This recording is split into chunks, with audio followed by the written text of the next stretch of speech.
meu nome é Maria Clara Góes, eu tenho 17 anos e eu vim falar um pouquinho sobre depressão. E o que me motivou a fazer esse vídeo foi o Setembro Amarelo, que é o mês da preservação da vida, e que eu encaro como um momento que a gente deve repensar nossas atitudes e tentar ser um pouquinho melhor com as outras pessoas, porque as atitudes, elas podem influenciar muito na vida do outro, muito mais do que a gente pensa. E tudo que eu disse aqui foi baseado em experiência e no que eu acho e como eu me sinto e como eu sei que outras pessoas que são próximas a mim também se sentem. E é importante a gente colocar na cabeça que o Brasil é um país em que, segundo a OMS, 6% da população foi diagnosticada com depressão e passa por esse transtorno. E em escala global, a depressão é o que mais causa suicídios, o que mais leva ao suicídio, e a cada 40 segundos uma pessoa se mata no mundo. Isso não é pouca coisa, de forma alguma, e não deve ser normalizado. Um dos primeiros tópicos quando a gente fala sobre depressão é entender que a depressão não é mimimi, a depressão ela não é frescura. E eu sei que tem muita gente que fala, tipo, a depressão não é mimimi, depressão não é frescura, não, é uma coisa que realmente acontece, blá blá blá.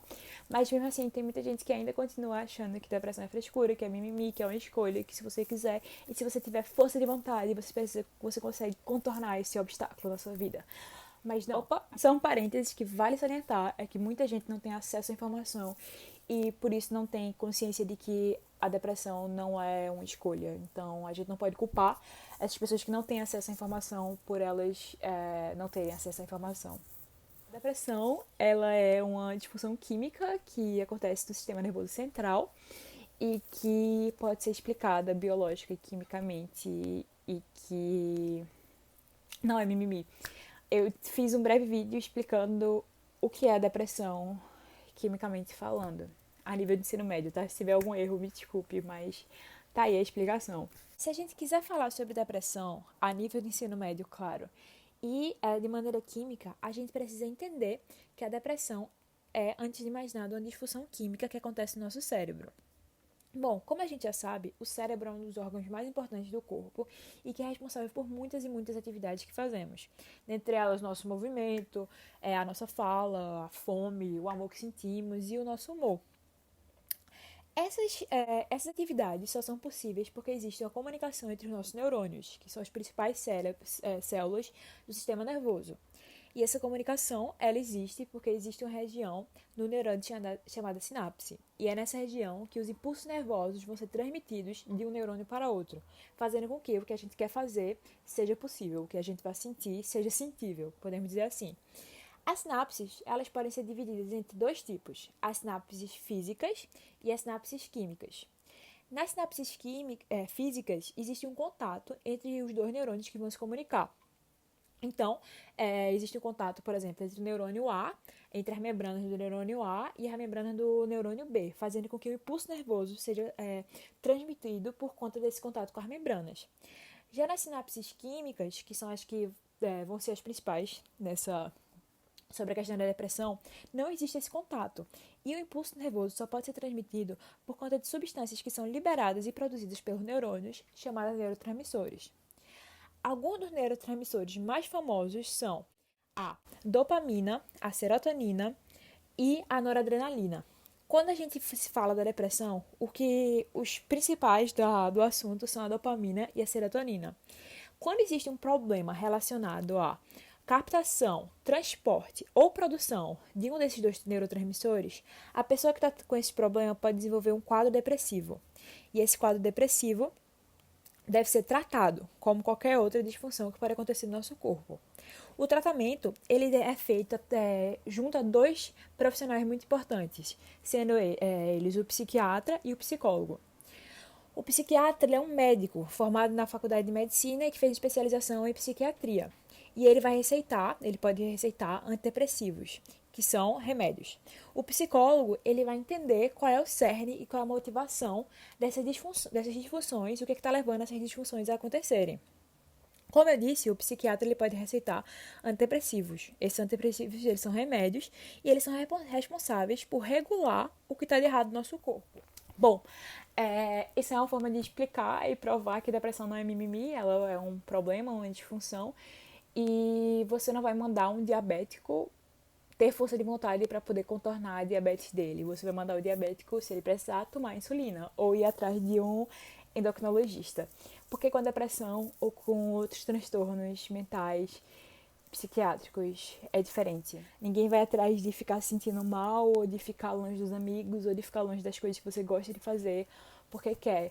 Ninguém vai atrás de tomar vários e vários remédios que vão ser todos filtrados pelos rins e você vai gastar dinheiro com isso e consulta porque quer ou porque escolheu por isso. Não tem o mínimo sentido considerar a depressão como uma escolha, porque não é e tá longe de ser. E eu selecionei algumas formas de ajudar e não atrapalhar as pessoas que estão passando por esses problemas. E espero não dizer nenhuma besteira, nem ofender ninguém, porque a maneira que você se sente na depressão varia muito de pessoa para pessoa. Enfim, algumas das coisas que eu selecionei e pensei foram essas aqui. Não fazer com que a pessoa se sinta mais culpada do que ela já está se sentindo por estar passando por isso. Então, por exemplo, alguém que está passando por esses problemas lhe contou alguma coisa e você fica tipo, caramba, não sei como eu vou dormir com essa informação. Tipo, é óbvio que se você se importa com a pessoa, você vai trazer o sentimento dela pro pessoal, é natural. Se a gente se importa com alguém, a gente vai pegar as dores dessa pessoa a níveis e níveis. Mas você fazer com que a pessoa se sinta culpada por estar se sentindo daquele jeito e por estar compartilhando com você, só vai trazer mais problemas para essa pessoa. Tipo, normalmente quem tem depressão não gosta de falar sobre com muita gente, porque faz com que a pessoa se sinta atrapalhando e um peso e se sinta mais culpada por estar passando por aqueles problemas do que ela se sente normalmente. Então você fazer esse tipo de coisa não vai ajudar a pessoa de forma alguma. Outra coisa é você ficar perguntando por que é que a pessoa que está passando por esses problemas faz algumas coisas que ela faz que são nocivas para ela. Então se a pessoa, sei lá, rói unha, ou se automutila, ou se auto-sabota, e você perguntar, caramba, por que você faz isso? Você vai fazer com que a pessoa sinta mais culpa, porque provavelmente nem ela sabe. Ou não foi feita de maneira racional, não foi uma coisa pensada e uma coisa planejada. Muitas vezes é num momento de raiva, num momento de emoção, ou a pessoa nem tá percebendo. Então perguntar, por que você faz isso com você mesmo? Não vai ajudar, porque a pessoa normalmente não sabe. A coisa que não ajuda é você ficar perguntando por que a pessoa tá se sentindo daquele jeito. Então, tipo, nossa, por que tu tá assim? Por que tu tá tão mal? Porque a pessoa normalmente não sabe. A depressão não é uma tristeza que é ocasionada por uma coisa ruim que aconteceu com você. Tipo, sei lá, tirei 2 na prova, por exemplo. Provavelmente eu vou ficar triste. Qualquer pessoa ficaria triste por ter saído mal em alguma coisa que, sei lá, que se importava. Todo mundo vai ficar triste, mas a depressão ela é um estado de tristeza que dura mais de 2 semanas e que não tem só uma causa. Então a pessoa normalmente ela não vai saber porque ela está se sentindo assim. E ela está se sentindo mal o suficiente por não saber porque está se sentindo daquele jeito. Então você fica perguntando por quê, por quê, por quê, por quê, por quê. Não vai ajudar essa pessoa. A coisa que não ajuda é você ficar exigindo a atenção dessa pessoa. Porque, por exemplo, muitas pessoas que têm depressão, elas se afastam dos seus amigos.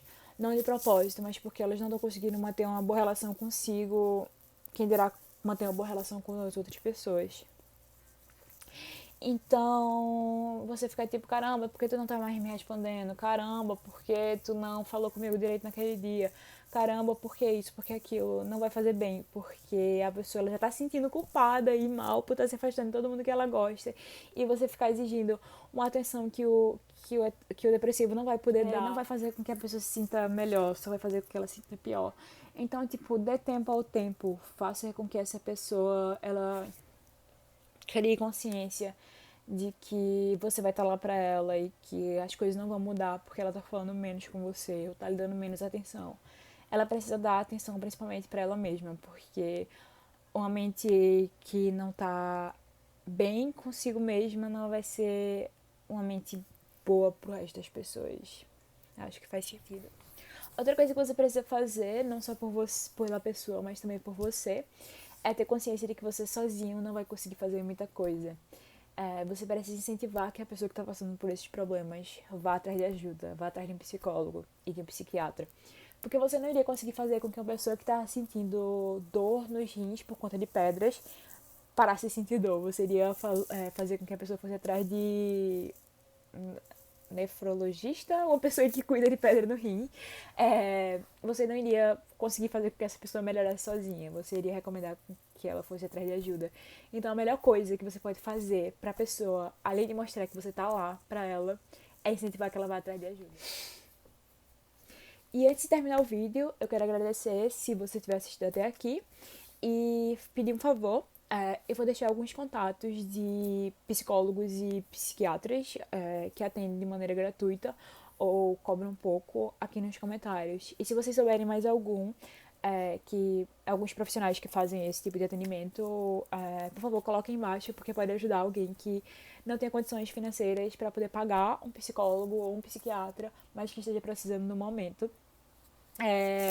Outra coisa, existe um centro, que é o Centro de Valorização da Vida, que é uma ONG, que se você ligar pra lá, em um momento de desespero, eles vão conversar com você e lhe orientar e tentar ouvir os seus problemas.